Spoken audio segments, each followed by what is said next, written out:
Right, so I was working on another video and then door rang with a parcel. Had the stuff I needed for the base for Lord of Plagues, the part 2. Now, all I've done to get to this point is obviously glued them on the miniature. Bit of cork board to build up the height for the actual Lord of Plagues that you can see there. Some tree roots that I've just put in the oven to kill any germs, and sort of broke them up and re-glued them back together to make that sort of decaying tree, just because it filled a bit of space on the actual diorama. And then everything got sprayed black. The two other miniatures that are on there were painted in the same way I did Lord of Plagues, the part 1, so I go back and see that. Did the flesh in the same way and everything. Obviously then just the robes, and then all I've done is just done a really heavily watered down jade green on everything. And now what we're actually doing for the miniature, because we've stuck the Lord of Plagues back on, I've now got an idea of where he's standing, and I want this weird pool, which is just hot glue with a few little skulls stuck in. That's all it is. I want this to almost be like an OSL. So what we're doing now is, with that same green heavily watered down, you can see here I'm just brushing over everything that's going to be caught by the green sort of light.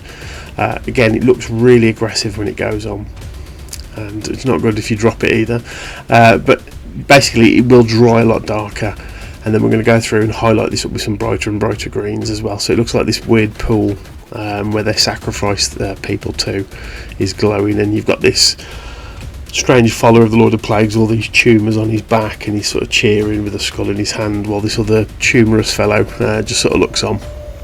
And you can see here with that green I'm hitting the underside of the Lord of Plagues now, so he's obviously finished from last week, but going through and just hitting certain parts of the armour where the light would reflect as well, just so it's all going to marry together. It's a really nice way of making your dioramas and all your individual miniatures that you've painted come together as well. Is using this OSL. It's a technique you've seen before. If you haven't watched it, go and watch the one where it's the mouse on top of the giant bird with the magical acorns, because it's the exact same greens that I'm going to use in this video as well. And you can see here I'm just picking up areas, not afraid to go over anything that I've already painted, because as I say, it's really watered down, it'll dry extremely light, and then we're going to go out and pick out extra details anyway. All the underside of the axe and the arm there, it looks really harsh, but when it dries you'll see the difference. And it's just a case of going around the folds of the skin, things like that. We'll move on to the next clip.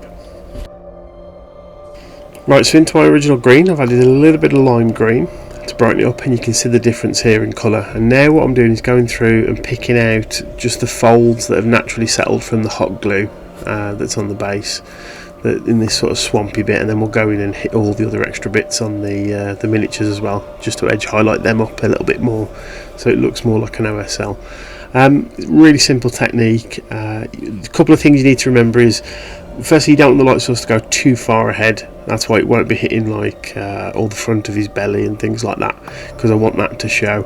And it'll never be brighter than the original source light, which is something underneath this sort of swampy, weird sort of murky place that this sacrificing pulls in. So this will always be the brightest part. There'll be a few bits that I will pick out on the edges of the miniatures just to make them look like it's a light and it's shining. But it's a really simple technique, and we'll work through all the little stages of it now.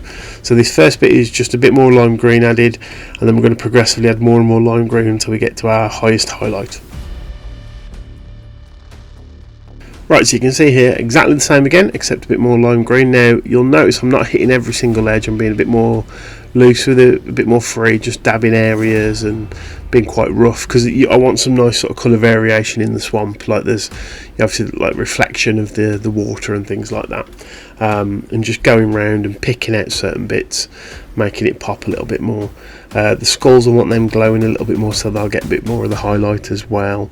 But I'm using an older brush. I've got a heavily watered down, and you can see here very scratchy with the way I'm putting it on, a bit rough and a bit ready, exactly like we did with the skin and the armour on the Lord of Plagues last week. I'll cut through the footage so you can see me applying it to different areas as well, so you can see the highlights starting to shine. So like here, so we're on the same layer of lime green, but you see now I'm going to pick out all the edges of the ground that's next to the swamp. and it's just dotting it on, scratching where there's certain bits of highlight. I'm not going too high up in a lot of the areas, but this will all start to add to that glowing effect. And if I feel like areas like the skulls here need a bit more of that lime green, I'll put it on. Because I'm using very thin layers, it'll build up the opacity. And because of the corkboard that I've used and a texture paint, which is basically just paint with sand in it, that I do myself with sort of a bit of wall grout, because that's gone on there, and then I've left that to dry, it's give this really nice sort of muddy sort of wetland sort of texture. So I can go around with the brush and pick out certain areas, like the root there of the tree branch that comes out, just the edges of that are getting hit, and because I'm using an older brush I can be a bit rough with this and I don't mind, but you can see it's giving this sort of like glowy edge now onto parts of the miniature. Okay, so now we're doing our final highlight. So this is again just a little bit more of the lime green before we finish off the actual swamp, and you can see I'm just touching certain areas, all the sharp edges, so where this poor figure's cowl is sort of hanging down, his nose is going to get cut because obviously he's arching over towards the swamp a bit more, the sides of his cowl, the underside of the arms and things. Same for this chap here. I'm actually going to now hit the folds in the skin where we'd normally do a normal highlight with the browns or whatever colours we do on a standard miniature. That's going to get this highlight now as well, and again very scratchy with the way I apply it, just so it's picking out all the little folds and the raised areas, but it gives an idea that this this swamp, whatever it is sort of like magical, and it's giving off this sickly green glow, and picking it out all out. Same with the skulls and other little bits, and just working my way around picking out all those higher ends of green just to make everything pop. This is why as well with the actual Lord of Plagues, I left certain areas of the green showing, so when you see the stills later on, down the sides of him where his arms are, where he's holding this axe, you'll see because the green's still there in the recesses, it adds to the idea that there's this glow coming through and obviously breaking through the skin, and that's why it's almost like that's why it's lit green from underneath, if that makes sense.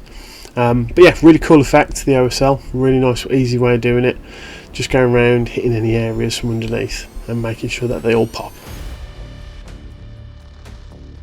So if you remember, one of the key rules with OSL is nothing is brighter than the brightest light source on the miniature. So this is where I'm going around now, adding more of the lime green, so it's almost like 3-to-1 lime green to the original green, and I'm now hitting just the skulls and the swamp part. So that's the brightest part of where the light's going to be coming from, and that's why everything else is just a touch dimmer around the miniature where it's reflecting that light. I will pick out certain little areas that are right next to the swamp, like the little tree root that's sticking out and things, but it's mainly on here that we're going to concentrate. And again, this will get 2 passes with very watered down paints, picking up those key areas and just building up that opacity as well. Right, so before the close-ups, I'll give you 2 spins concentrating on where the swamp meets, so you can see how the OSL hits as it goes around and the light catches it. So all pretty normal on the back, and then the heavier green comes in, especially on the muddy texture, the armour and things, and then this is the swamp, and you can see here, same thing, and it gets more green and brighter as it gets to the swamp itself.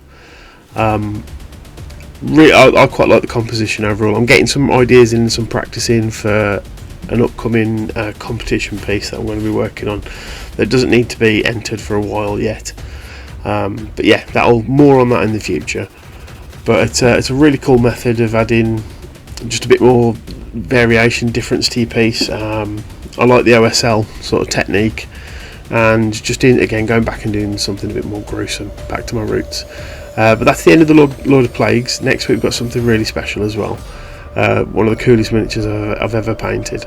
But really hope you've enjoyed this one. We'll see you all on the next episode. Cheers.